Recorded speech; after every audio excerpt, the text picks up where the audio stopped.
This week on To the Contrary, up first, more pregnant women claim job discrimination.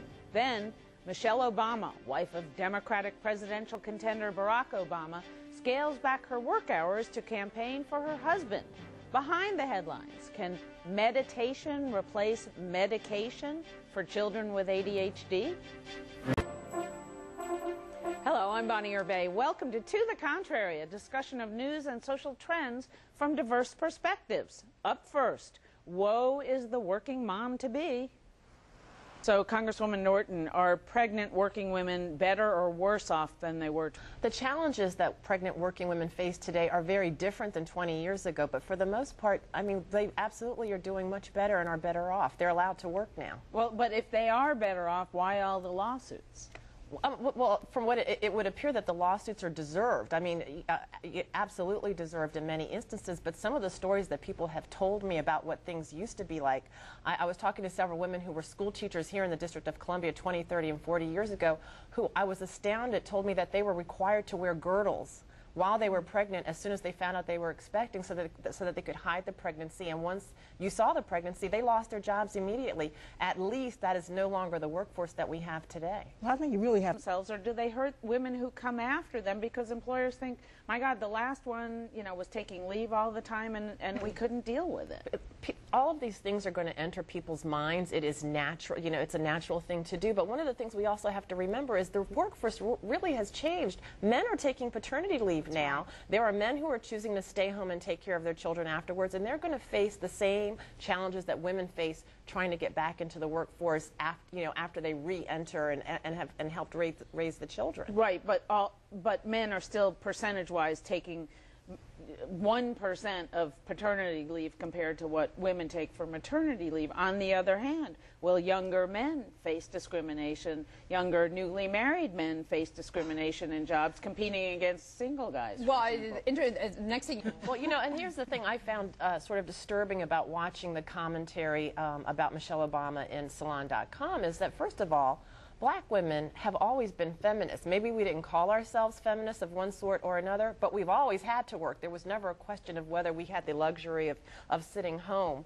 or not. We have worked. We have always been proponents of equal rights and of women's rights from the days of Sojourner Truth. So I thought that this whole notion in the commentary that Michelle Obama should use this as an opportunity to introduce black women to feminism was absolutely absurd.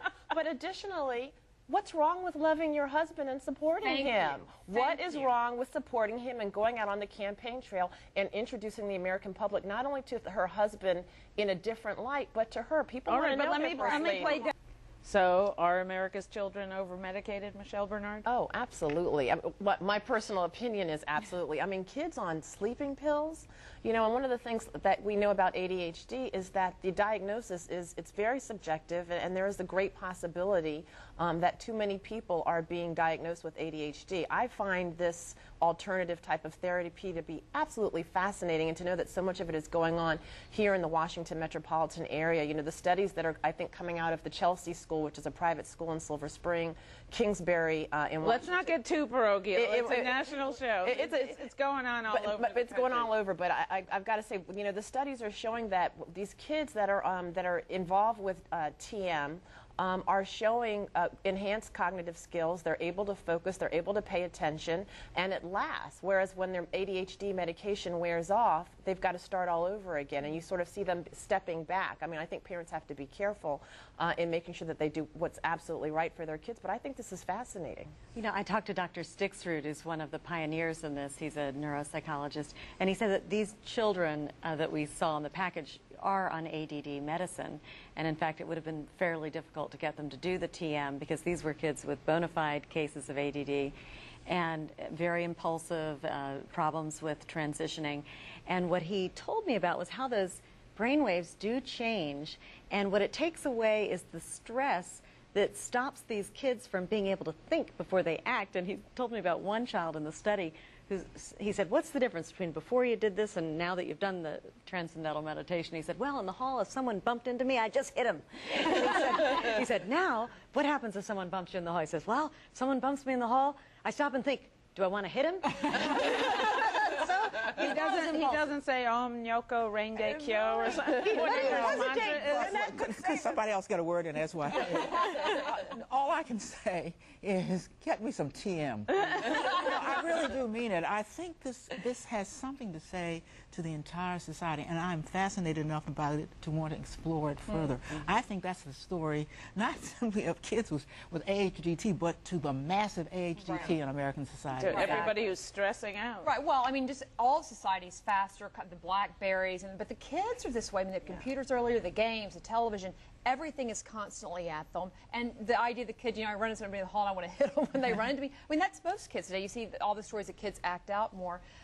Taking a time out and resting and thinking, I mean, we all feel more refreshed after taking a step, whether it's prayer, whether it's meditation. You're taking a step back, shutting out the rest of the world for a moment, refocusing. Not surprisingly, these kids and most people who do that perform better. And I never heard of this thing before. I never heard of ADHD when I was a kid, and I didn't hear of it until fairly recent decades. It makes me wonder whether or not the lifestyle has helped create this in kids. Well, or they're also thinking mercury in some shots and that sort of thing. No, but And there are also disproved. those that say parents, unless they're around 3-year-olds, they're shocked when they're around a 3-year-old. They're like, you're not supposed to act this way. You should act older. And some people go, they must be hyper. But there's some truth to some of that. Adults are not around kids as much, and so therefore they kind of look at them and go, why do you act like this? Or when you have children when you're 60, you're kind of stunned by the 3-year-old behavior, too. All right, that's it for this edition of To the Contrary. Next week, women's retirement first, college tuition for children second, at least according to one women's magazine editor. Please join us on the web for To the Contrary Extra. And whether your views are in agreement or to the contrary, please join us next time.